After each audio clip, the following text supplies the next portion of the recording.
And welcome back to this edition of CSS Podcast. This is Dave, your host. Gentleman in the middle is Charlie. Gentleman on my right is my son, Sam. This is the instant reaction to episode number 65. It was titled Free Agency, Shohei Ohtani, a red, question mark. But we're going to go instant reaction right now with the Bengals. We don't need to beat around the bush. I'll let you guys speak because I'm still fuming. Crawley, go ahead. All right, Sam, you can go ahead. I can go, whatever. All right. Yeah. So I can. I mean, if you want me to go, I can go. Yeah, go ahead because okay. I'll. Yeah, I mean, who is that defense out there? That's my first reaction. They were awful. They were awful. Once again, a rookie quarterback or a backup quarterback, Lou cannot. I don't know what it is. If he doesn't have enough tape on the guys or what. But they couldn't. But that doesn't explain stopping the run. Devin Singletary is about a third or fourth tier running back, if he's even that. He tore him up. C.J. Stroud had a great game. I give C.J. Stroud credit. I will. He made some great throws. I mean, but Bengals, they were letting receivers run wide open. I mean, there was multiple times when Brown or Tank Dell just ran a little pattern where he kind of crossed over the field, and you could see because the cameras they showed the camera, and the Bengal defenders just waved them off like somebody else take them, and no one was there. So that was that was about as bad as you can play. Singletary, 30 carries, 150 yards. Right. The Bills got rid of him because they didn't think he could do the job. He's not that good. He's a average to below average running back. And the I don't know if they stop him for a no gain the entire game in those 30 carries. If they did, it was very few times. Yeah. So that's my instant reaction. Where was the defense? Who was that out there? Because that's Now I did notice, and I even saw this last week about the PFF rating, but this week they don't have that because I think it's linked to to wherever the Monday night game, whatever it is, or the Sunday night game, the NBC thing. But we talk about, and I think rightfully so, the Bengals, are good. Their defense is good, but they're actually rated 27th in the NFL. Well, yeah, and that's because they do. They give up a lot of yards, and the first 2 weeks. Well, it killed them today because they could not stop them when they needed to. So that's my headline. If we're doing instant reaction headlines, my instant reaction headline is, who was that playing defense? Sam. Is Sam Hubbard that important to the defense? He's a good player, but he's not an elite pass rusher. He doesn't really do much there. Is he that important for the run defense? Because Trey Hendrickson can't stop the run to save his life. If you watch him first or second down, he's trying to get upfield and if you watch the Texans, they ran it his side almost every single time. It seemed like they were running to that left side of their line, which their line isn't any good either. So I don't know. The rush defense. Their line's graded one of the worst offensive lines, and I think they had two bad. And you'd have thought that they were all Pro Bowlers, all pro type guys, because there was no penetration from the defensive line. The secondary was playing soft, and it was the worst defensive performance that the Bengals have had in probably 2 years. It was bad. Mm-hmm. It was I am befuddled at how we can allow 172 yards to a receiver, 150 yards to a running back. Defense, I agree with both of you on that, but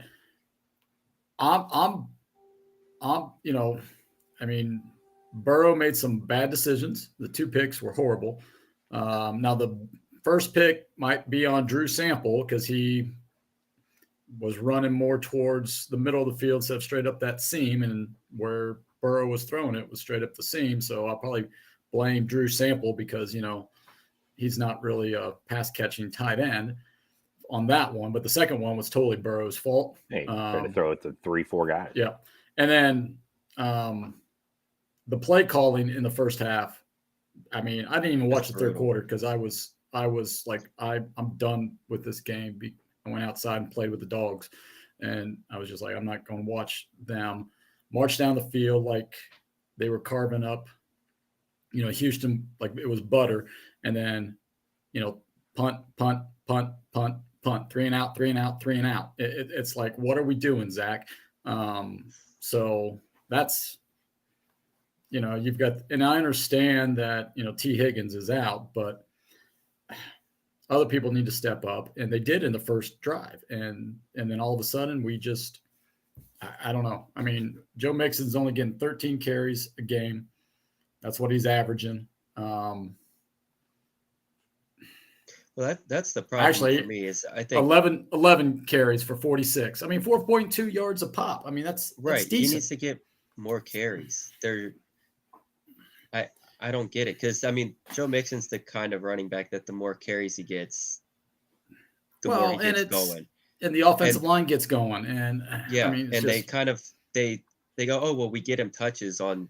Yeah, they get him touches on these swing passes and dump downs that he gets 2 yards on, and I hate seeing like Joe Burrow going into the fourth quarter. He completed more passes than C.J. Stroud. He only had like 4 or 5 incompletions, but he had 110 yards. Yeah, on 17 completions. That's ridiculous. For 17 completions for 110 yards, like push the ball down the field. And you see what happens when they did.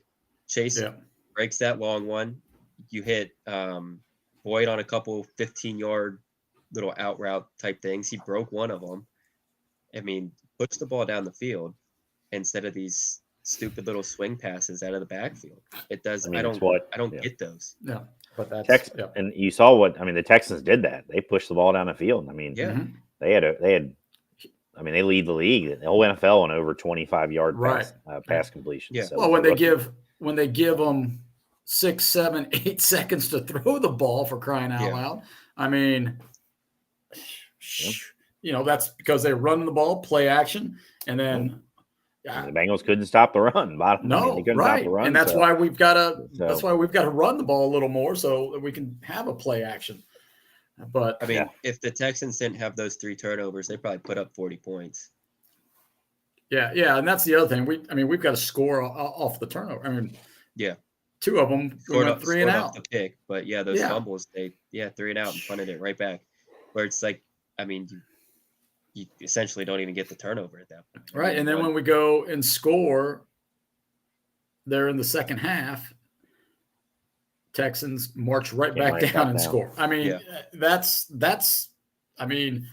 as much as I wasn't a CJ Stroud fan when he was at Ohio State, he was good. I wasn't saying he wasn't good at all. I just wasn't a big fan because of Ohio State's system and things like that. But he's a player. I tip my hat to CJ because he made all the throws. He stayed cool.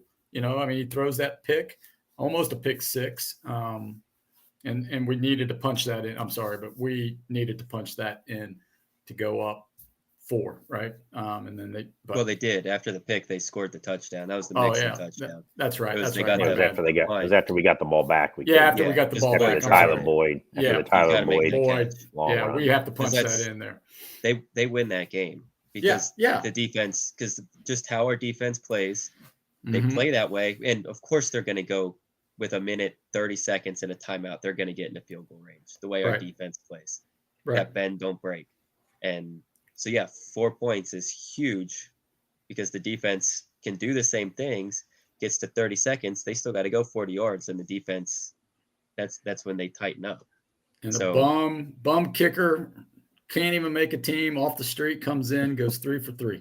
It's like, geez. Well, they didn't make him kick it very long. I mean, there wasn't anything that he was hitting for distance. So no, it makes it a lot easier makes a lot easier when you're kicking 40 and under, versus pushing them out further. So that third down play, I don't know if you guys noticed it, but it was a blown coverage. Yeah, you know why? Completed it to Schultz. It was a blown coverage. They had what the linebacker was playing man to man on the outside wide receiver. Jermaine Pratt, once again, he is everybody. We should have cut him. I'm sorry. He back-to-back plays. He falls down. He slips. He is supposed to be dropping. He slips. And so they get this long pass to Dalton Schultz, right? And then on the very next play to Brown, he's going for the ball, trying to rip it out instead of making the damn tackle. And instead of being a 38-yard field goal, it's now a 45-yard field goal, adds a little more pressure. But no, he's trying to grab the ball. Instead, he's playing handsies with the guy, and he breaks the tackle, and he goes 7 more yards. Make the freaking tackle. That's your job. He does that every time. I mean, I know. And every once in a while it happens. And so if it works every once in a while, then, Well, last week, everybody was saying it was a great play that he made on the Buffalo. No, it was a freaking fluke. He was trying to go up, and he just happened to hit the dang ball, which, thank God he did, because we'd have lost that game too. But I just think it was a breakdown in completely the defense completely. I mean, too many guys running free, too many average, and I go back to that too. These are average players. Noah Brown, who's Noah Brown? I mean, Justin Jefferson should. If Justin Jefferson is catching 8 passes or 160 yards and a couple touchdowns or whatever, I tip my cap to him. He's an elite receiver. Noah Brown. They said on the broadcast he went to Ohio State. So I mean, he what? He went to Ohio State. He's a rookie or a second-year player. Noah Brown out of Ohio State. Noah Brown. I've never heard of him. Well, once again, people come back to Ohio and they have to ball out because whatever. So, anybody could have caught those. He didn't catch anything under pressure. He didn't catch anything with pressure. It wasn't like he went up and went between 2 defenders and made some catch or something. I mean, he was just running around like he was playing. Well, early on it was Tank Dell who was just running havoc all over us, and then they shut him down a little bit. He only has like 36 yards, but so I don't pin it on anyone. This isn't a one player issue for me. This is a complete. This is Lou. Whatever he was doing was not syncing with the defense because they could not. It was just overall just bad game. The big question: trap game. Was this a trap game? I don't think so. I think that's an excuse. Texans are good. That's an excuse. Yeah, I don't think it was a trap game, but no. But you have a team that's coming in the playoff picture that you're competing with the wild card spot for. You have to win to get the tiebreaker. They don't have the tiebreaker over the Texans. No. Can we beat anybody in the AFC besides the Bills?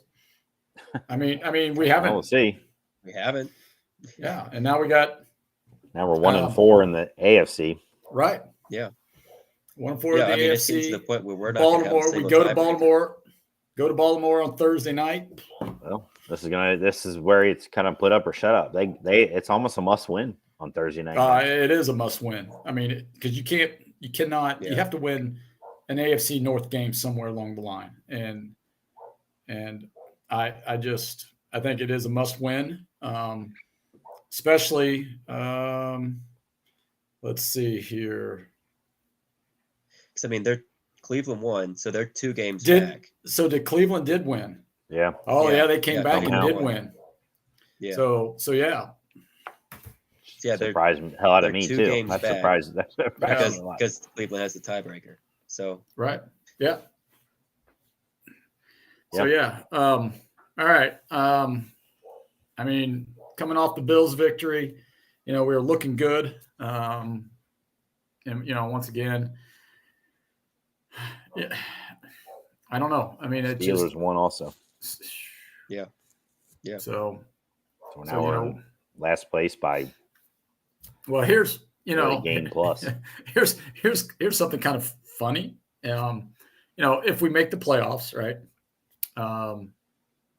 And we are in 4th place, we'll have the 4th place. We'll have the last place schedule. Or 4th place schedule for. So that could, we could go undefeated next year, right? Yeah, but I mean, it would be nice, but that's Houston. Houston Texans would be coming to our place on a 4th place schedule, and we lost. So, well, Houston, yeah, that is true. But their But yeah, defense next played year, well. I mean, Houston's defense played well, and their offense cooked us. So, I think next year, I mean, anyway, so we're still not getting the Chiefs out of here. So even if we come in No. last place, but yeah, I mean, it's still crazy to me that if Tyler Boyd makes that catch, we have all these same complaints, but it's not as bad. right. I mean, because we win the game. You've got to catch. there was no reason You we just- shouldn't even been in the game. Right. Yeah, I mean, Well, we should. didn't Boyd drop 2? yeah, he One had in the a third. He dropped third- one earlier, like yeah, third just like a little down. crossing around.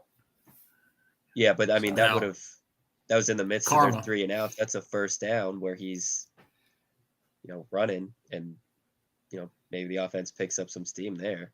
But yeah, Right. I mean that drop in the end zone, you can't. I mean, it was Someone wide like Tyler open. Boyd, like wide open. Yeah, he just dropped it.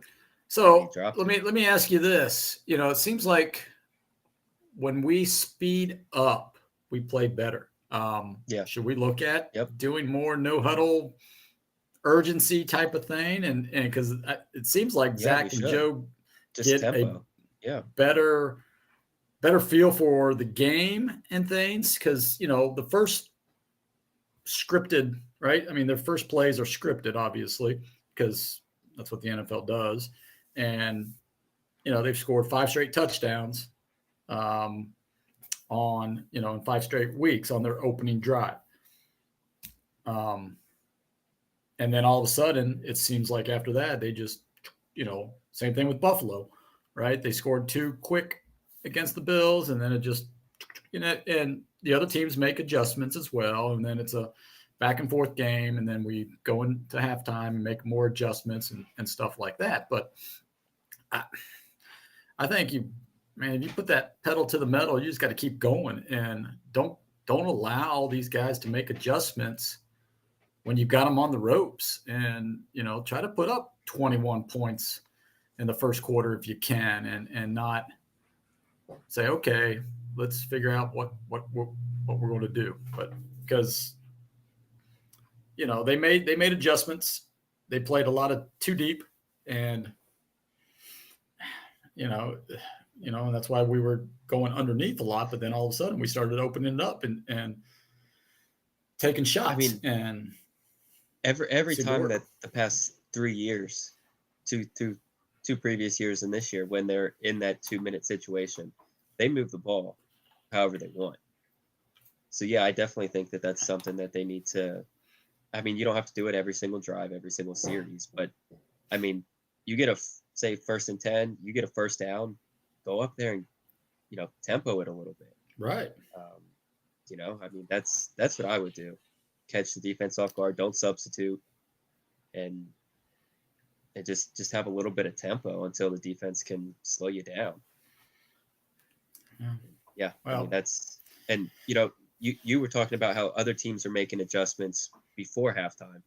I don't think Zach Taylor knows how to do that. I don't think he can make an adjustment while the game's going on. I really don't.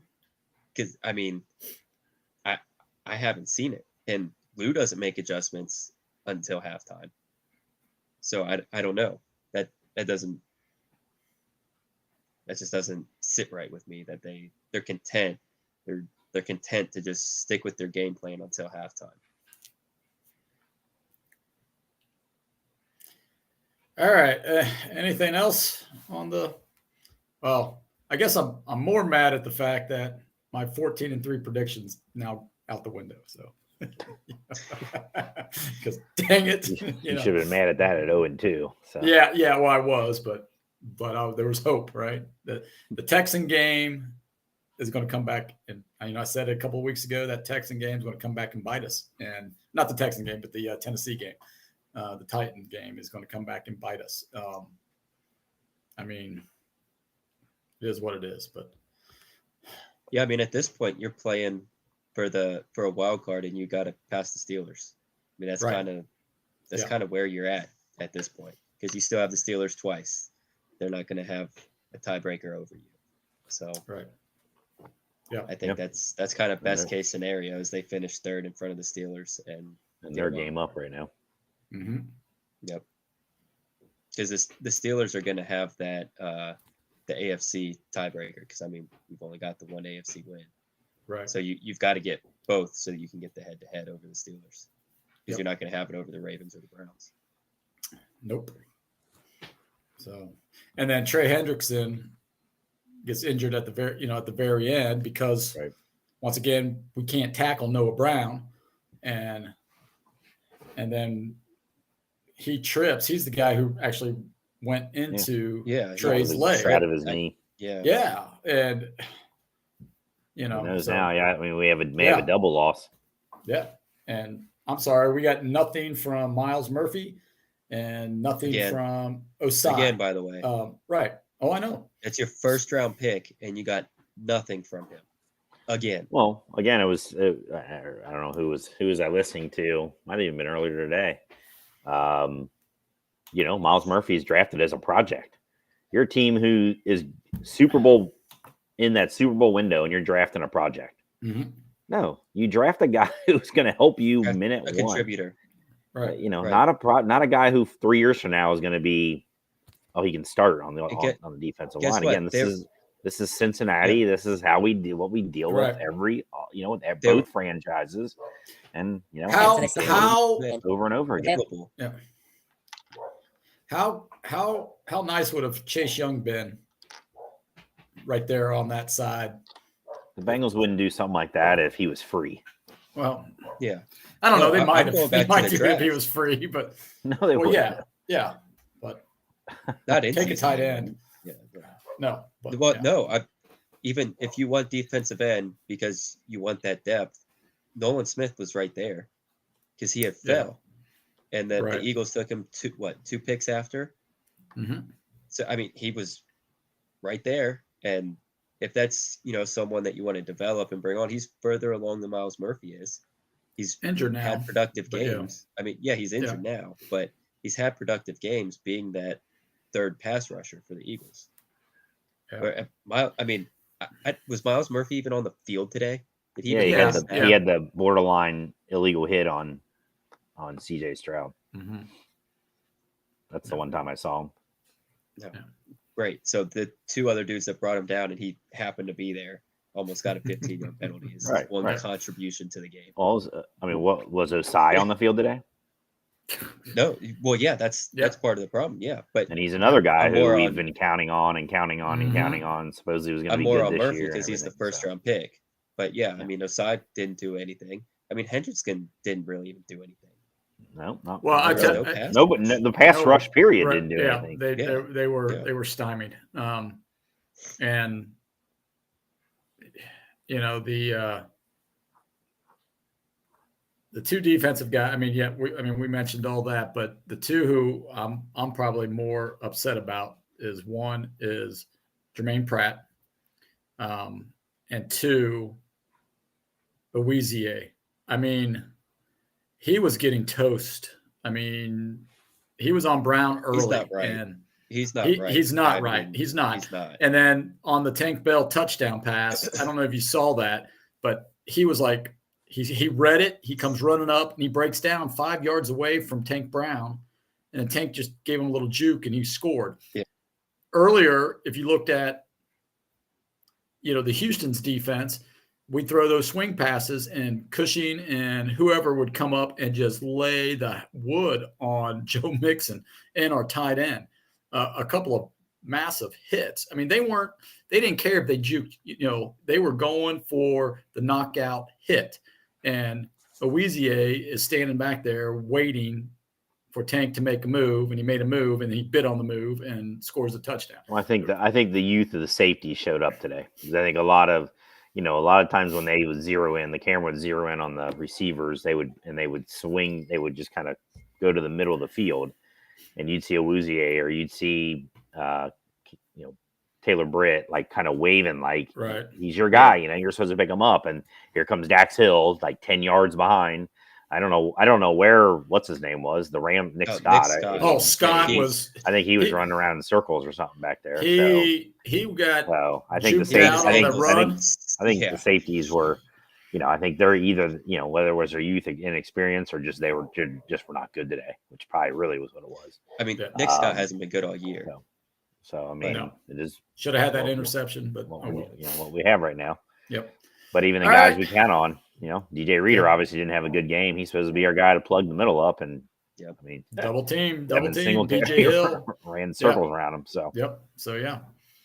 yeah. Oh well, so we'll just burn that videotape. Yep. Yeah. One more question, real quick. This Pratt, not on the stupid penalty front, but on just the boneheaded linebacker play, does he have a little perfect in him? I think he does. Just on the, trying to punch out the ball instead of securing a tackle. Just kind of those stupid things. He hasn't made any stupid penalties, but it's just kind of those. He's come up. I mean, he's made a lot of big plays. I mean, and he's it's big play or bust, right? I mean, yeah, that's what I was gonna say. He goes for the big play. The other 90% of plays, he's not all that good. Right. So he's average, like at best average. Scraping and making a tackle, no. But dropping back and making a pick, against San Francisco, right? In that key situation there, popping out the fumble, the pick against the Raiders in our first playoff game to seal, I mean, he's around the football a lot and he makes he makes some big plays, but when you need him to make just a play, a regular play, no, he goes for the big play all the time. And right there would have been a perfect example. They got to tackle the dang guy. You tackle him, it's a 50+ yard field goal. Right. Or close to it. And if you saw how, another 5 yards back, he pushes that wide right. Yeah. The kicker. So. But yeah. All right. I mean, is this the good time to start, best offensive player, best defensive player, and somebody who we should boot? Or are we too emotional? Because I'd be booting 3, man. I'd be booting 3 right now. You can only go one. You can only pick one. Man, I'm picking the bigger problem is that's not my bigger problem is picking the best defensive player. Yeah, because that was a collective failure. Collective failure. I would say Cam for one play. I mean, he stepped up for one play, but that is all you get. So yeah, DJ Turner, a couple of nice. Yeah, but he was pretty beat up in the first half. They were targeting him like crazy. Oh yeah, yes they were. So that's a bigger. Yeah, I mean, if that shows you our lack of choices. Brad Robbins. Brad Robbins, he would be a defensive player, right? Punter. Yeah, maybe. Yeah, we're talking about a punter. Best offensive player. I mean, Chase. I mean, Boyd had a pretty good game. He had those 2 drops. But he had 2 key drops, man. 2 key drops. Right. Last drop you can't killer. Yeah, you can't drop. If you're number 2 or number 3 receiver on this team, you can't drop that ball. I'm sorry, you can't. I mean, Irwin had a couple. I mean, he had the touchdown catch. He had the 3rd down conversion catch there to set up. Yeah, but then he misreads on the.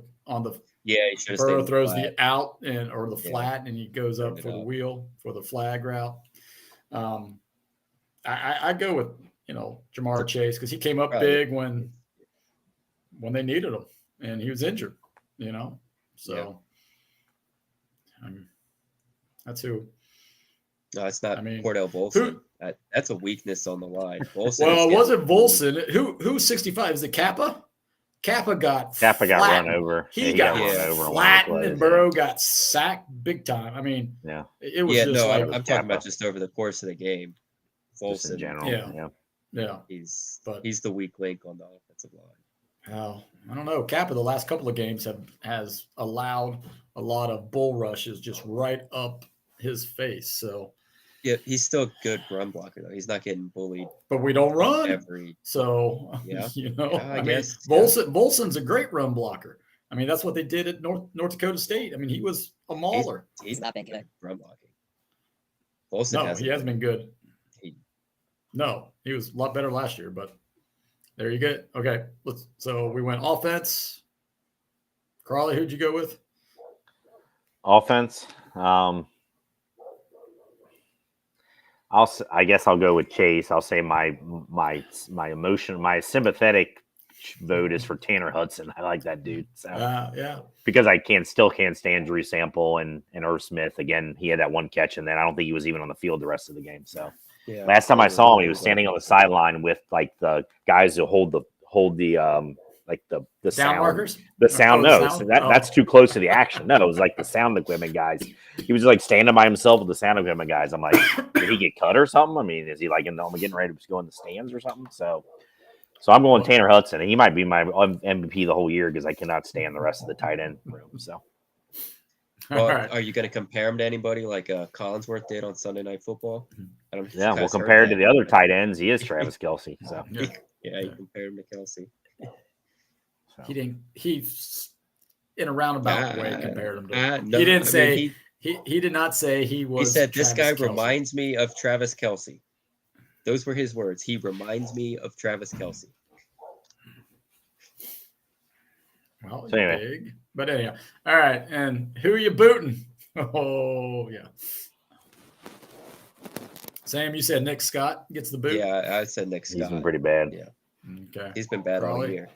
I'll stick with Irv Smith. Who do I want to I've got a few, but I think I'll go with Nick Scott too, just because as much as I want to say Jermaine Pratt, give him the boot for this game, but I won't yet. But next game, Jermaine, you're on our list. So, all right, there you have it. So that's our instant reaction. Wasn't good for the Bengals. Wasn't good for fans. They tempt you enough, drag you in, and then next thing you know, boom, rip your heart out. We've seen that movie so many times. It's who they are. All right, so moving forward here, let's go to a little more positive note. The Bearcats pick up their first win in the Big 12 with a 24-7 or 24-14 showing against Houston at Houston. 204 yards on the ground. Thoughts on the Bearcats and their first victory? Congratulations to them in the Big 12. I mean, as bad as they've been all year, they have been able to rush the ball. So that has not been their weakness. The Bengals and the Bearcats definitely are polar opposites on that. I mean, it's throwing the ball for UC, and Emory Jones was efficient last night. I think he only threw it 16 times, maybe. I had the stats up here, but I know it wasn't a lot. It was and not then a lot. Lichtenberg, it was 16. Lichtenberg threw it 7 times. So they threw it 23 times and ran it a lot. Ran it over 40 times. So 13 for 16, 131 yards. So probably, my number one takeaway from UC is they did not make the big mistake like they have in every other game. There was no drop punts. There was no bad interceptions. There was no, none of those things were just killed them. And especially in the second half, wasn't any awful penalties. Matter of fact, I don't know if they were even penalized for the whole game. So, and they've had some really, really bad ones. So I don't know. I guess, last week Satterfield had a kind of a emotional for him. I think he's a pretty level, kind of emotional level guy. He had his pretty much public outbursts as he's had all year about undisciplined players and the team. And, whoever really wants to be on this team will be the ones who show up the next day. And I guess they had a players meeting of some sort on Sunday, then the day after the last game. So something happened, in the positive. Guys were much more disciplined, and again, no big mistakes. And Houston's not a very good team, so it's another one of these where I know UC is not either, but finally they beat a team who's not very good because there's several of those teams that they've lost to this year. So a good win. They just need wins at this point for next year. Figure out who's really committed to the team and who's going to be the 2024 Bearcats, and so yeah. Yeah, I didn't get a chance to watch the game, but reading and looking at the stats and stuff, the defense, 3 picks, Holmgren Dana, the coach for Houston there, he in his press conference, he said that it was embarrassing to lose because they were fighting for a bowl. I mean, they have to win their next 2 games in order to be bowl eligible. They were 4-4, now they're 4-5. So, going on the road is a good win. I think that I still think that the question is, because the Bearcats have to win. Well, was that their 3rd victory or 4th victory over 3rd? 3rd overall, yeah. So they will not be. They won't. No, they're out. So then my question, the Bearcats cannot make it. So then my question is, do you? I mean, Satterfield even mentioned this, that he thinks it was both quarterbacks played efficient football. And do you still ride Emory Jones as much as you're doing, or do you let Brady throw the ball or let him get more reps to see if he's the guy moving forward? Or do you say, Emory, just, take it? We'll wait till our freshman next year. I think Satterfield, just my guess, Satterfield has decided the morale of the team with wins is the most important thing right now. And so he's getting Lichtenberg a chance to get in there for a few series, show any possibility of competing for next year's job. But I think he's decided, like, Emory Jones still gives us the best chance to win.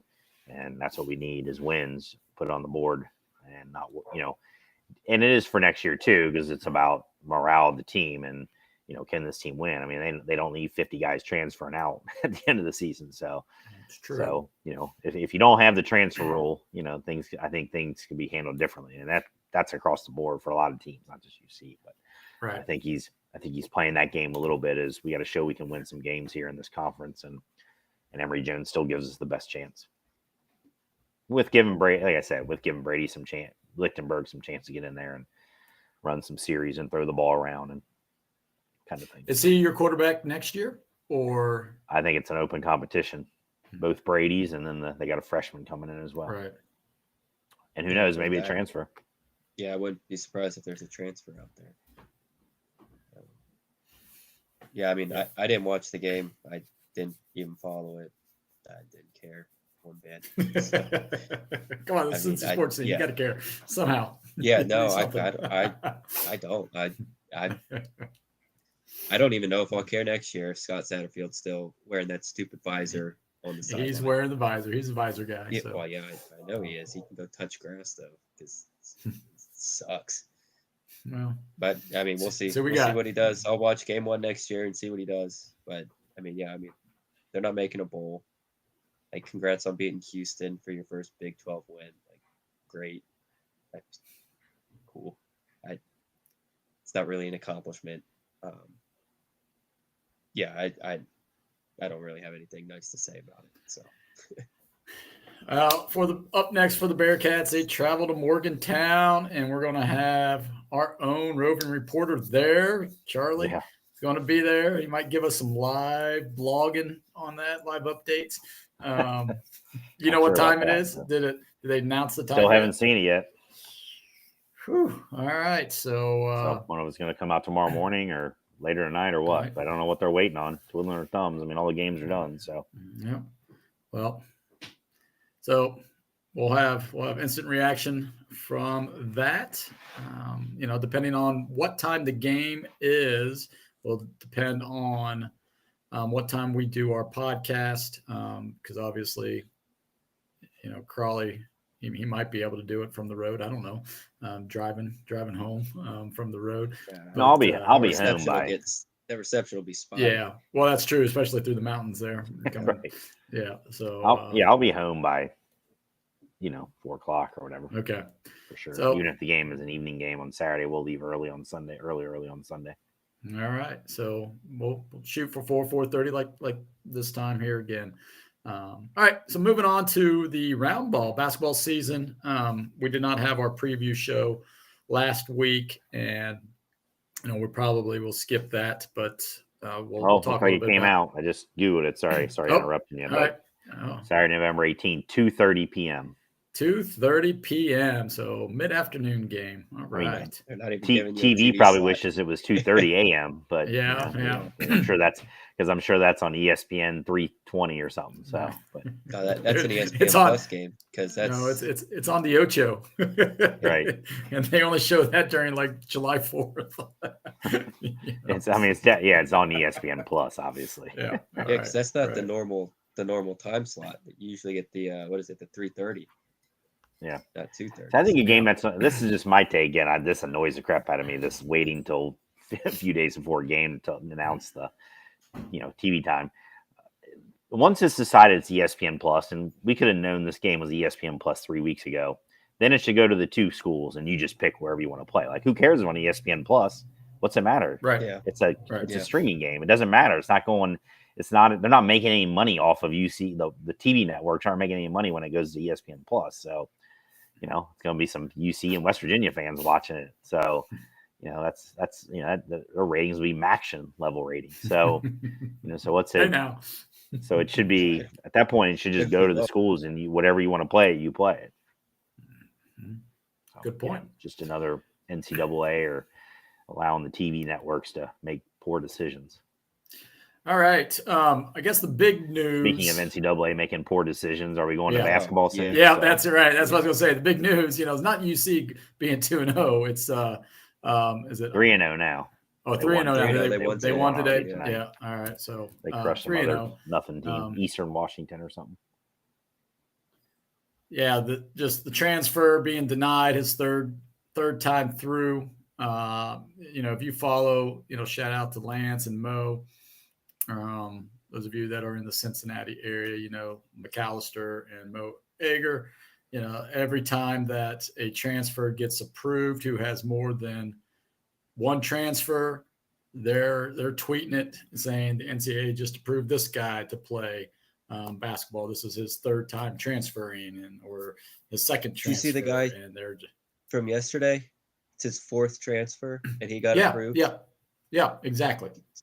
And there's no reason. It just there's. I don't understand how the NCAA cannot come out with it. They have to come out with an explanation, a big written, long explanation. How is that even possible in today's world? I mean, this should be like almost like a court decision. In a court decision, they can't just be like, "Nope, you lose," and then walk out. I mean, they have to actually explain their. I mean, it's ridiculous that they haven't even come out and can't even have to explain it. I guess Wes said. I guess they did give a decision, and I guess they kept asking, "Why UC?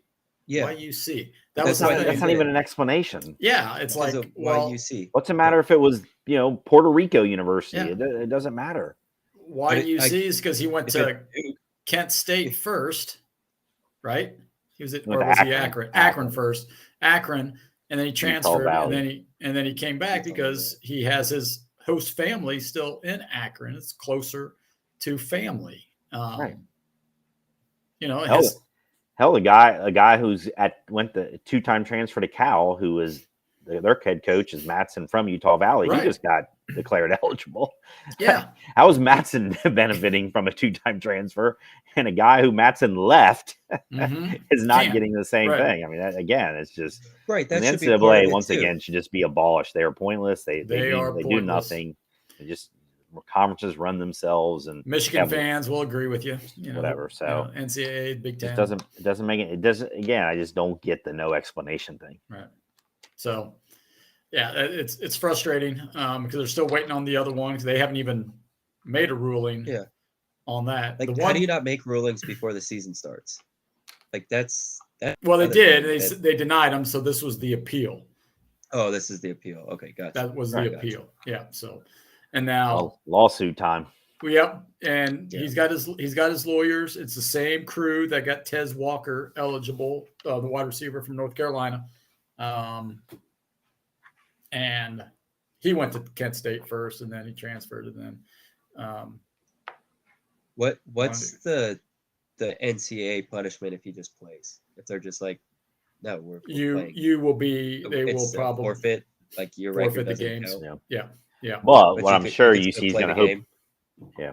What I'm sure UC's going to bank on at this point is once the lawsuit gets filed, which I'm guessing is going to happen in the next 10 days. Yeah. Then they're going to get, then they're going to a judge, and the judge is going to grant them up. Until the Stay. lawsuit is finalized, these Right. players are eligible. Right, they're going to give him a stay, and that'll really screw things up for the NCAA, because what do they do at that point? they'll grant him eligibility. So, I mean, they will. They won't let it go that far. That's what Tez Walker. I mean, they didn't let it go that far with him. Once he threatened that, and NCAA, said, yeah, we can't win this. And here's the thing. Here's reality, right? I mean, the NCAA, they don't have any power anymore. they do with this. Well, keeping individual players from playing. Right. Well, yes, but eventually they're not going to, because football is going to break away, and it's probably going to break away sooner than later. And once football breaks away, the only thing that the NCAA has is men's basketball. The Final Four, March Madness type of thing, and that's where we're at. But I feel for the kid, because pretty much checked every box. And I guess that's the thing. It's like they checked every box. This is the NCAA guideline. They followed it to a T. He even, they even had people look at it saying, yeah, that looks legit. It's fine.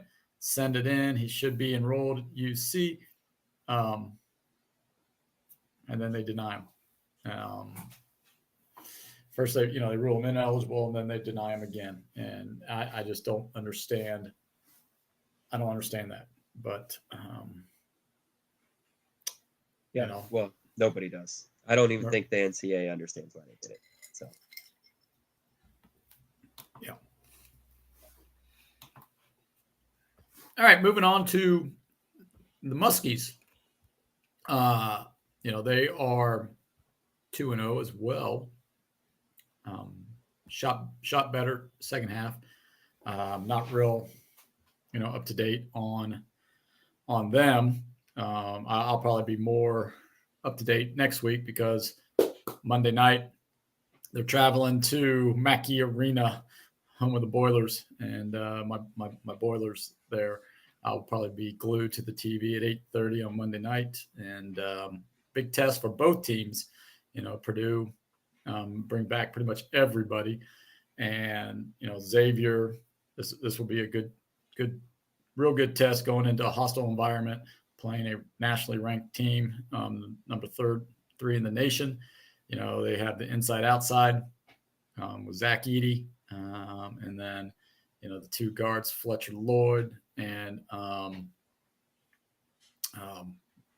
can't even think. The little point guard had 11 points last night, and a couple of transfers that they had was scoring the ball as well. So, good test. I know Xavier wants to run, and we'll see. I mean, you get the game in the 80s, 90s, Xavier might have a chance, but I just know one thing.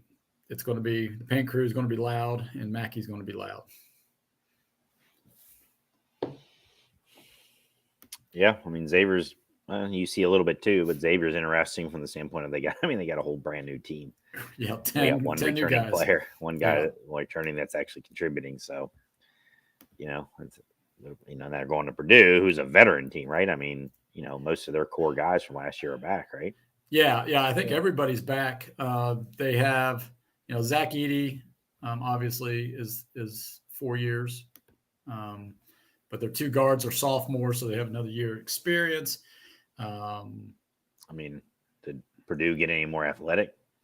Yeah, they did. They got this kid Miles Colvin coming in. He's wing player, athletic. Taylor Wren is playing a lot more than what's his name? Not Dakota. He was there a couple years ago, but Ethan Morton. Morton. Yeah. So they took him out of the starting lineup. Right, and then they've got their bench. Berg, who's a 7'1" guy who can shoot threes and goes inside. He was a redshirt freshman last year, so he's he'll come in and sub for Edey, so you only lose about 3 inches there. We got another recruit coming in who's 7'4", and who can dribble. Sort of like these are guys for next year. You're talking about. Well, no, we got the Berg is this year 7'1", but the guy next year is 7'4", who's like a Wembayama who can dribble and shoot the three. So skinny, reminds me a little bit of the lefty there. He always fixed his hair. I can't remember the 7'3" guy. Harms. Yeah, Matt Harms. Yeah. So, we'll see. Guard play is going to be key for the Boilers this year. I mean, we can't, they can't go down and. They brought in a transfer to hopefully. Yeah. Right. Be able to bring the ball across court. Yeah. So Braden Smith is the point guard. He had 11 points, 11 assists. On Saturday or Friday night. So it'll be a good contest. I think Sean Miller's team going in there, he'll find out what he has. He made a big improvement. He even said a big improvement from game 1 to game 2, game 1 jitters, just trying to play how everybody's going to play, get the rotation down a little bit. 10 new guys, like you said, Crawley, that's hard to meld together in one game. So, this should be a good test for them, and they'll see where they're going. They're not afraid to play tough competition. Last year they played Indiana and they, at Xavier, lost to Indiana, but, I think that prepared them a little bit for the tournament. And, that's what, they need to step up and have a good showing in Mackey Arena. All right. Speaking of good showings, do we know when FC Cincinnati's next game is? I know they play. I haven't seen it announced yet. And I looked on the. I thought. I looked on the MLS schedule and looked Saturday at the brackets. It didn't even say when. So that's another week and a half, 2 weeks away. 2 weeks from today, so. Well, the final first round game is tonight. I don't know, sometime today. So I'm sure they'll wait till after that game before they make any announcements. But I would think in the next 24 hours it should come out. Okay. So maybe next week we'll let you know when and where. Well, where we know where, but when FC will be playing, and hopefully you got any insights on that game. Not yet. I mean, we know it's Philadelphia Union who, who FC Cincy lost to last year in the playoffs. Great game. I mean, it came down to the Union scored late, and it's where Pat Noonan and Chris Albright came from. So they have a lot of ties to the Union. So they it's not like they're strangers to each other. So. I would expect to be a good game. They're all, FC Cincy is missing 2 of their defenders, which is not good. That's not good news at all. Philadelphia Union is missing their best defender as well, though. So, could open up some scoring from both teams, but that's what we know now. Yeah. Yeah. So hopefully, hopefully this long layoff doesn't impact them. Right. Because that would be, you get rewarded for winning the taking care of business, and then you have to wait 3 weeks to play your next match. And Yeah, but don't they lose a guy for a half? Didn't or what was the controversy? UFC since he lost, he's gone. Miazga's gone for at least one game. Yeah, because he picked up his third yellow card or whatever. Yeah. So he'll be serving a yellow card suspension. But there's talk that yellow card could end up getting rescinded. The league could rescind it, so maybe he won't be suspended. But I haven't seen any updates on that. So as of right now, he will be suspended. Was he the one who went? Like supposedly went into the referee's locker. Yeah, so I didn't know if there was going to be another. If there was going to be any. There's been some backtracking from that from last things I've listened to. That it really wasn't. It was blown out of proportion as what actually happened in there, and that he wasn't actually escorted out like originally reported. Because the original report was he had to be escorted out of. I mean, he would have been probably gone for the rest of the playoffs. Right. At that point, I mean, you have to suspend a guy if they do that. So, but they've kind of sound like they're backing off that now. Okay. All right. So, since we're backing off that, let's move to baseball here with the Reds. And I know, Crawley, you mentioned you wanted to do a little MLB awards. So, yeah. All right. So I was just going to go through. I'm going to go through the main 4 awards. So MVP. What do we got? It's MVP, Cy Young, Rookie of the Year, and Manager of the Year. And my thought is we just do National League, and I wanted you guys to pick who you think's going to win for those 4. I'm thinking we're just do National League because we just know the National League better. So right, okay. From that standpoint, and see if you're correct because they're announcing them this week. So the next time we get together, podcast wise, we'll know the winner. So that was my thought. All right, let's do it. So we have we'll start with American. Oh, we'll start with National League MVP. It's Ronald Acuna, Mookie Betts, or Freddie Freeman. National League MVP. Say Acuna. Okay. National League Cy Young, Zach Gallen, Blake Snell, or Logan Webb. Say Blake Snell. Yeah, I'm going to say Snell also. Okay.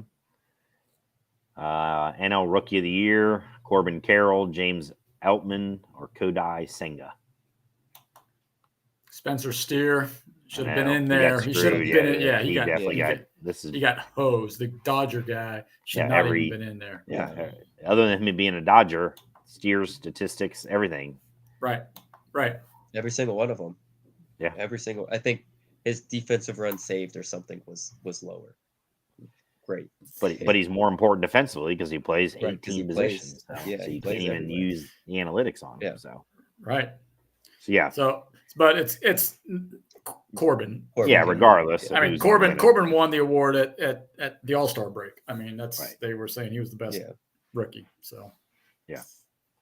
But yes, that was a good point. That it should have been Spencer Steer at least up in that final 3. And the last one is the Manager of the Year, Craig Counsell for the Brewers, Skip Schumacher for the Marlins, or Brian Snitker for the Braves. I don't know. Can you give it to when were these votes cast? Can they change their mind and take it away from Counsell? I think your votes cast for the finalists obviously were before. They might have been at the end of the regular season. I don't know how they decide. I guess maybe the votes are already cast for that too, for the winners. But it's probably because it's not it's just like in the NFL, it's not a postseason award. Right. So. Right. Schnitker from the Braves is my guess. That's where I'm leaning to, because it's not a postseason thing. So yes, Snicker or Snickers. Snicker bar. Yeah, I would say. I mean, Schumacher I think has a chance because a lot of people everybody loves the worst to first. Right. I mean, they weren't first, but worst to making the playoffs stories. So, but it probably will be Snicker because they were so dominant in the regular season. So, Yep. Okay, so we will see next time we get together how good your options were, your picks were. All right. Moving forward here, we're going right into the trivia. And last week, since Sam couldn't make it last week, he was sick, under the weather. Glad he's here now. We had 2 trivias, and Crawley had one, and I had one. So, Crawley, you want to recap yours? Well, you got all the ones Yeah. I have. I mean, I'll just name them then. The 5 MLB teams who have never won the World Series. The Rangers were the 6th, had been one of those teams. There were 6, but since the Rangers won, they are out of it now. So the 5 MLB teams who haven't won it are the Rays, the Mariners, the Rockies, the Brewers, and the Padres, with the Mariners being the only team in all of Major League Baseball never even play in a World Series. So yep. We did have I'm trying to find it, and I apologize. We did have someone chime in on YouTube, and he must have watched it, or she must have watched it the day later with that question, and so got it right. So congratulations there. My question was, Joey Votto finished 2nd in 2008 for the Rookie of the Year. Who won it that year for the National League? 2008. Crawley, I stumped the Schwam, as they say. Stumped Crawley on this one. Yeah, we even got some hints down. When did Chris Coughlin win? Kind of in that. Wasn't that year? Sorry. Wasn't. But there's yes, a name. Yeah, I give you credit for even thinking of that name. Yeah. But it's on that same. No, it's on that same skill level of player. A catcher. It was a catcher that won. Catcher. Yeah. Yeah. Russell Martin. No. Catcher in 2008. National League. Rookie of the Year.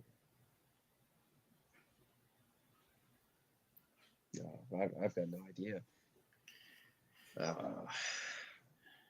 Well, I'll go ahead and give it to you because you got to come up with yeah. your trivia here. So it was Giovanni Soto for the Cubs. Soto. Yes. I wouldn't have guessed that in a million years. Yeah, you could have told me the team. I wouldn't have. Giovanni Soto. He had. Wow. How many years did he end up playing? He played like 10 or 11 years. Yeah, 11 or 12 years, like 5 years with the Cubs, and then just roundabout, whatever. Yeah. So there you go. All right, Sam, you got your trivia one. Once again, if you think you know it, go ahead and chime in on YouTube here, or you can follow us on Instagram or at Twitter at Cincy Sports Scene, and give us a DM there. All right. So it's college basketball. So who won the first NCAA men's national championship? I should know this. Who won the first tournament that the NCAA held? I think it was Oregon. I think you're right. Yep. You're right. It was Oregon. Yep. Yeah. I knew it was. I was thinking it was either Oregon or Oregon State. I thought it was both of those. Yeah, it was the Oregon Ducks, 1939. 1939. So there you go. If you knew that out there, sorry guys. But, the Schwam came through. I don't know my Giovanni Sotos, but I do know my his Oregon basketball tournament. That's right, Oregon basketball. Me and Phil Knight, man. There you go. All righty. Next week, we'll have another. I don't know whose turn it is. Is it mine? I think it might be mine. Was it yours or is it mine? It's one of ours, so we'll figure it out. So okay. we'll have one. We'll have one. All right. Moving forward here, the topic of the week. And Giovanni Soto is not the topic of the week, but he may come up because we may draft him. Who knows? Well, it is the free agency edition on our podcast here. We are going to be the general managers for the Cincinnati Reds, and Bob has given us the green light to spend up to $50 million on free agents. No chance. We can Reality. But we are, some other podcasts have unlimited resources and they're saying 100 million, blah, blah, blah, blah, blah. But we are more down to earth. 50 mil Reds might be able to spend on free agency.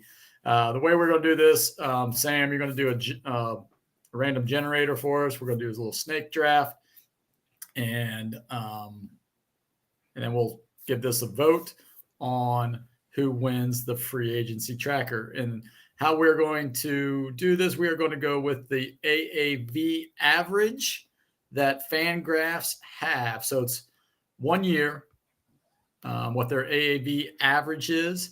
And, if you want to give them a little bit more, you can of that average, because we're only going to do it for 1 year. We're not going to go like 3 years, 96 million. So we're just looking at their median. Yeah. I'm looking at their median AAV, right? Yeah, is that what I'm looking at? That's what we're looking at, the median AAV. And then if you need to go a little bit more because you don't think they're going to sign for that for 1 year, you can bump it up a little bit. But we can't go under, right? We cannot go under, correct. Yeah. All right, so all right, you got the wheel here. I don't know. All right, you guys can see that. It's kind of spinning. Yeah, spinning. And then can we pick? Do we have a limit on how many players? No, as long as you don't go over 50 million, you don't have to spend. I could get 10 players if I want. Yeah, you can get 10 players if you want. Yeah, you could get a whole new lineup like Xavier has, and get rid of everybody. Transfer role, like the transfers. That's right. But or you could be like a typical GM for the Reds, like the Reds really will do, and get one. You got maybe 50 one, million, and maybe I'll two. I'll spend 6 of it. Yeah. I think one of us should have to be the real Reds. So you're allowed one player, and you're actually allowed 4 million. So. And it has to be a guy who has been below substantially below average for the last 5 years. AAA non-roster. Well, I've got a couple of those on my list. So, but yeah. All right. So what's the order there, son? So it's going to be you, Crawley, and then me. Ooh, I go first. So do I want to spend? You could wipe it out with one pick here. You could wipe your whole money out. Then you can just sit back and relax. And this is the Shohei Ohtani to the Reds edition. So I would have $5 million left because his AAV value is 45.5 mil. So there you go. You can think of it this way: Shohei Ohtani is like a dream pick, and then you can actually be the real Red GM and get $5 million one left, or two. So. 5 million. I can do something. That might work. But sure, you can get Luke Weaver for less than 5. Whew. All right. Since I have the first pick, I think what I am going to do is I am going to bring back, I'm going to, like Peaches and Herb, reunited all over again. I'm going to go with Sonny Gray. I'm going to go with Sonny Gray. How old of a reference is that? 1977, baby. That and Debbie Boone, right? You light up my life. Sonny Gray, his AA value is 21 million. So I think he's going to probably they offered him that qualifying offer though. Right. So it's going to be a little more than 25. Yeah. But they have to give up a draft pick if they sign him. Who? Are the Reds going to Reds do? I don't know. No, they don't give up a draft pick, do they? Yeah, they do. They give up their second round pick. Second round. It goes to the Twins. Do the Reds give him up, or do they just get awarded a compensation? I think they give it up, and then it gets awarded as a comp pick. Right. So you don't necessarily, the Twins won't get that pick. They'll get a comp pick at the end of the second round. Well, I'm still going with Sonny Gray. But the Reds wouldn't get that pick. I'm going to say 22 mil will get them on a 1-year deal. 22. Yeah. Any options tacked on or just straight? No, we're just going straight. We're just 1-year deal, 22 million to come back home.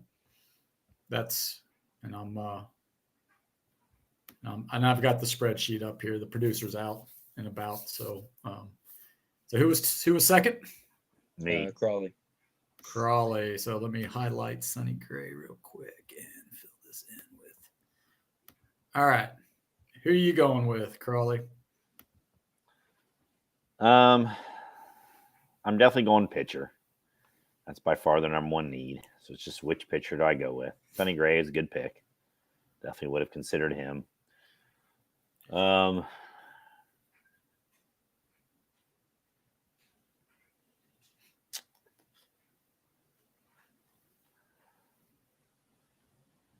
go with Jordan Montgomery.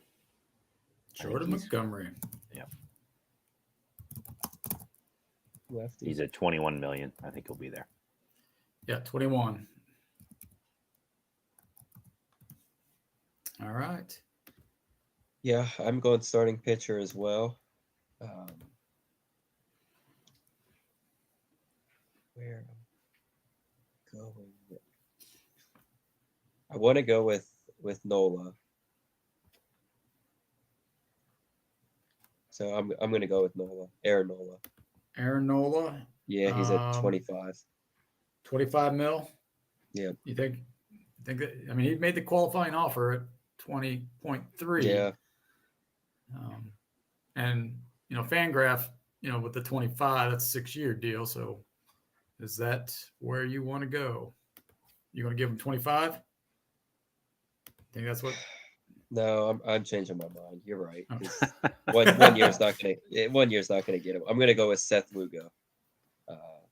He's at 13. Who was that, Seth? Seth Lugo. He was with the Padres last year. All right, 13 mil.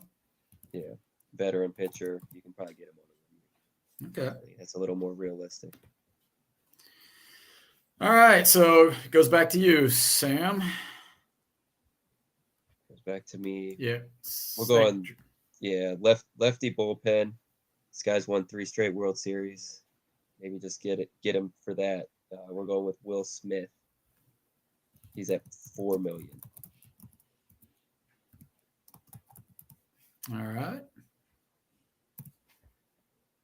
Crawley. Hey, I'm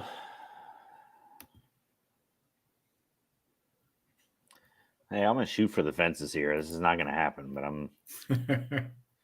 there's no way they're taking Jordan Montgomery, period. But let alone my next one, because I'm gonna go at the top of the board.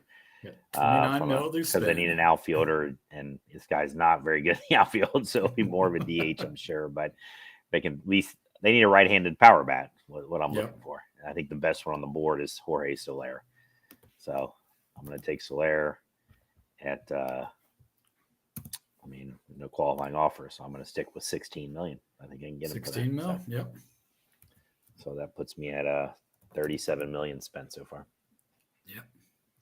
But I fulfill. I got one spot left of my biggest needs. So, but I'm happy with those two.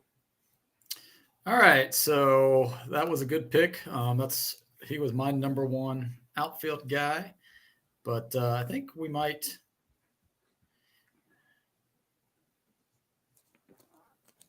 There's a couple of different ways I could go here because we do need a big outfield bat, and there's a guy standing out there that might be able to do things if I want to dream big and go for him, but that wouldn't leave me enough to do the bullpen. So I think.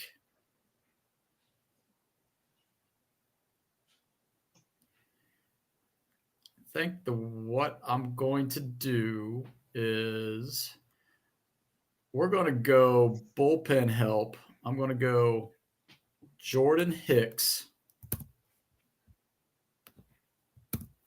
And I think he's at, is it 8 mil or 9 mil? I think he was at 9 mil.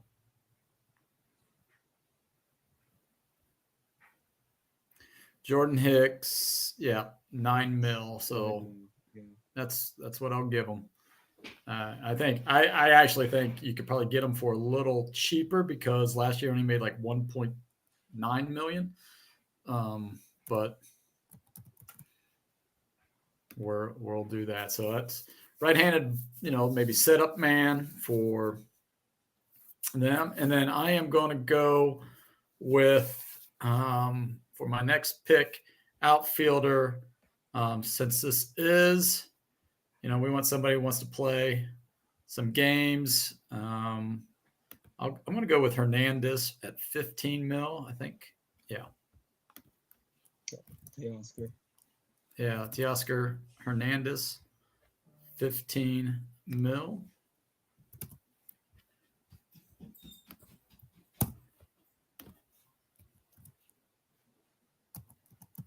And that puts me at, let's see, that was 47 million, I think. No, 46 million. So I got 4 million to spend. All right, Crawley, where are you going?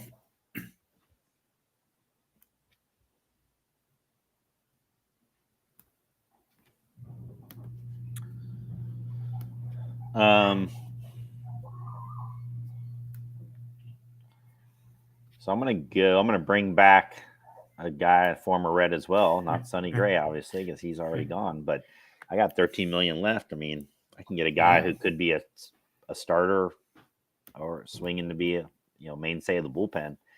I'm gonna take Michael Lorenzen, still sitting out there at 10 million. So that gives me 2 potential starters, bullpen guy if need be for Lorenzen, and my power bat in the middle, right-handed power bat.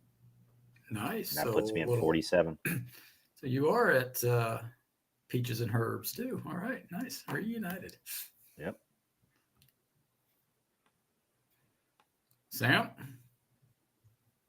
Oh, you guys took the 2 power bats. There's another guy, former Red, out there, right-handed power bat.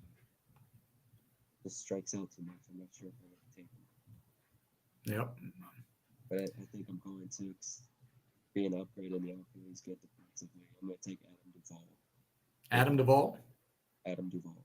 Yeah. All right. That's who I was looking at if I was going to make it a reunited show, but I You already reunited. So, yeah. Because I thought he was at 8 mil.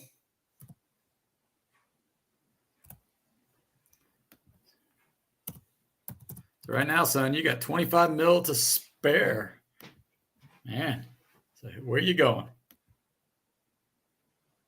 Going back to bullpen help for sure. Looking for a righty. Haters out there, but I mean he's a closer. I don't want to mess with the closer. Yeah, but what kind of bullpen would that be? If Diaz sets up Hader? Ooh. Yeah. Nasty boys all over again. With Buck Farmer gone, you got Ian Jabot, then Alex Diaz, and then Josh Hader. Veteran righty. I'm going to go with Emilio Pagan. Who was that? Emilio Pagan. 5 million. 5 mil?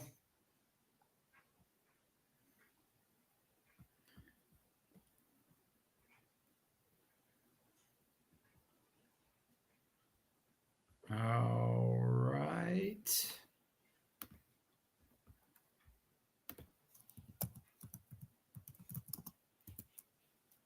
So you got 20 mil left. But it's Crawley's turn now. You got 4 mil, Crawley, right? 3 mil. 3 mil. 3 mil. Yeah, we're scratching the bottom of the barrel here. You're gonna invest that so you can have like 6 mil next year. You get Luke Weaver on this one. Yeah, bring him back. Yeah, there's some guys on this that don't even have. You have to, like click on their name and see if. Well, I'm going to assume if they don't have a number next to them, then I can get them. Yeah, you can get them because if you like say get them for the minimum. Not the minimum, but like Tucker Barnhart, he doesn't have anything next to him, but he has like his contract. If you click on his name, it'll show as like he had a 2-year contract at 6.5, 3.3 mil. So, I don't think he's going to get 3.3. So you can go a little lower than that. It's just He's Something the non-roster invitee. Invite, right? Exactly. $1 million plus skyline for a week. Something like that. I don't know. And then But it's, when we fly back into CBT. yeah. Okay. Well, I'm gonna. God, this guy sucks. Why would I?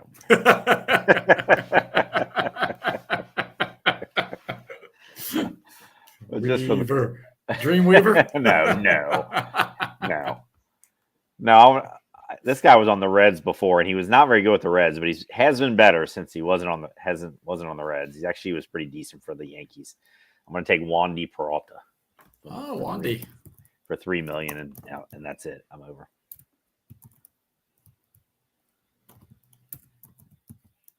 $3 million.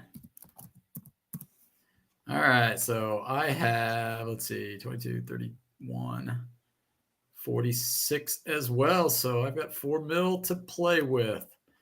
I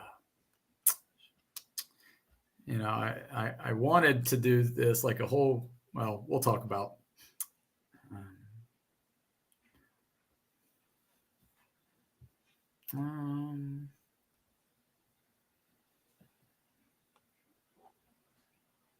Let's see.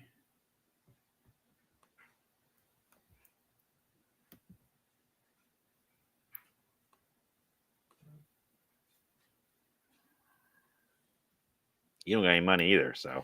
I know I got $4 million, so I think I'm going back into the pen.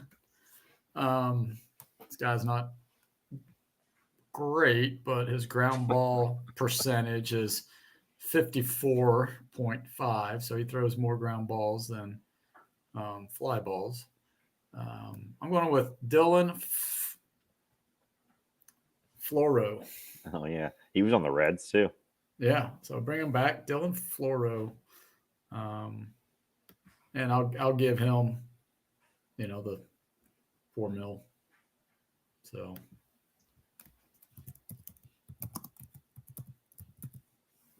that's who I'm going with my $4 million, and that puts me right at 50. So, and Sam, you got. Wait a minute. Hold on. You're going to go. Yeah. No, well, actually, it's my turn, but I'm done. Okay. Yeah, no, I got to play. You got to play? Oh, yeah. What's your play?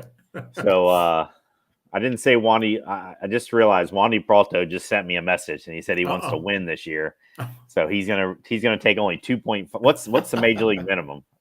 700,000. That's like 7. Yeah. Yeah, but that's for the first year. Yeah. Oh, you can't give that to a veteran. His service time. What's the veteran minimum? What's the veteran minimum? I think it's like 1 point. I think it's like double. I think it's like 1.5. Okay, so Wandy Peralta has just called me and said that he wants to win. So changing the rules on us. Yeah, of so course, he's going to take change the rules. He's going to take 1.5 million to leave 1.5 million left, and I'm bringing Trevor Bauer back. He'll take whatever I will offer him to get back into the major league. So Trevor Bauer is coming back to the Reds. Okay, so there you go. So he is off the board now. Yeah. 1.5. Trevor. Yep. Trevor Bauer going to take 1.5. So Trevor Bauer, BAU. It ain't me, Bauer. Trevor. He's got 1.5. It wasn't me, Bauer.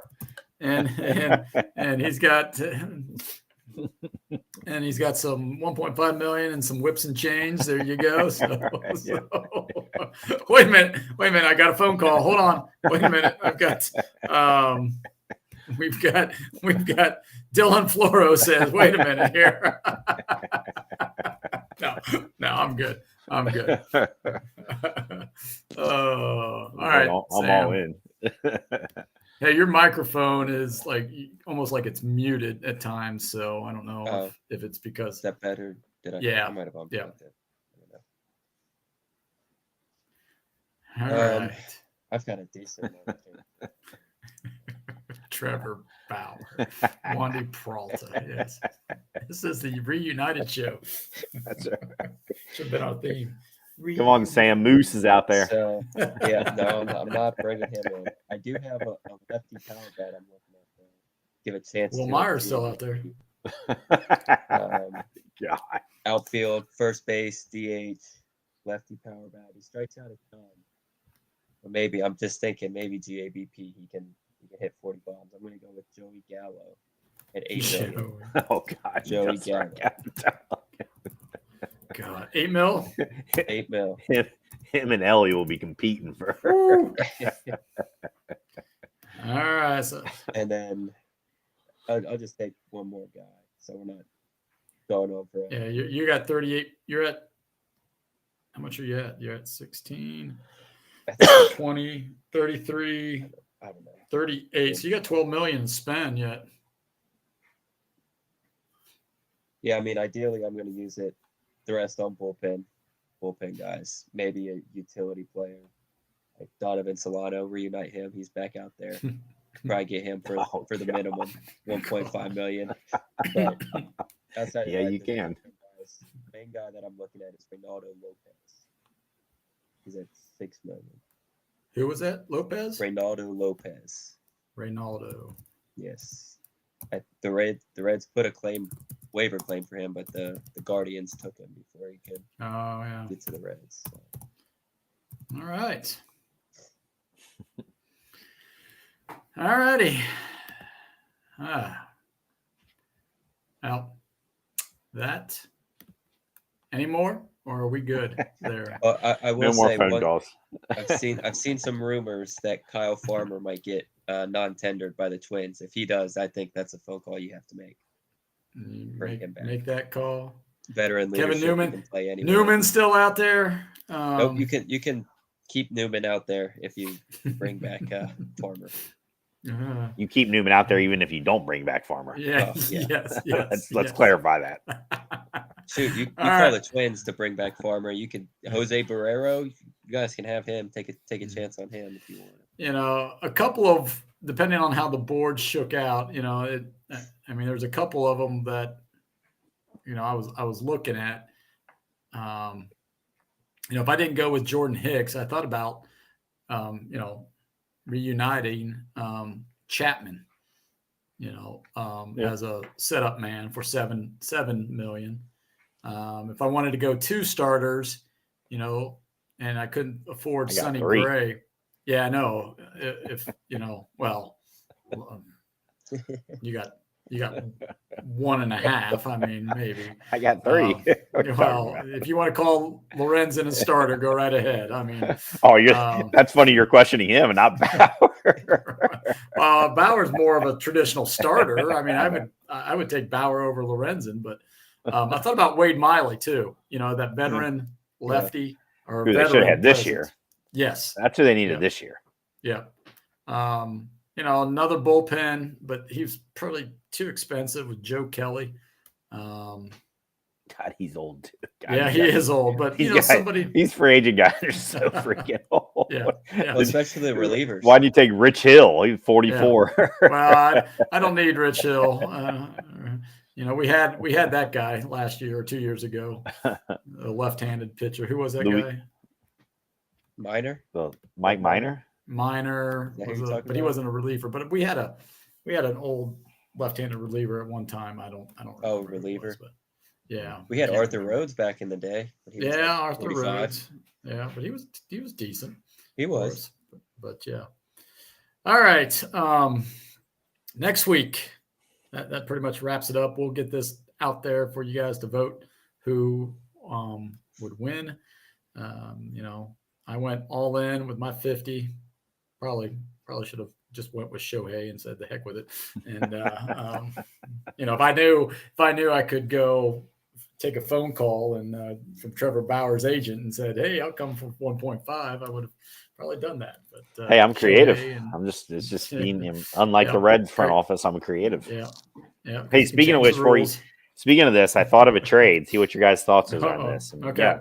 This is like a real. What would you consider this trade? So again, I think the Reds' lack of right-handed power bat. I think that's still a major could use an upgrade.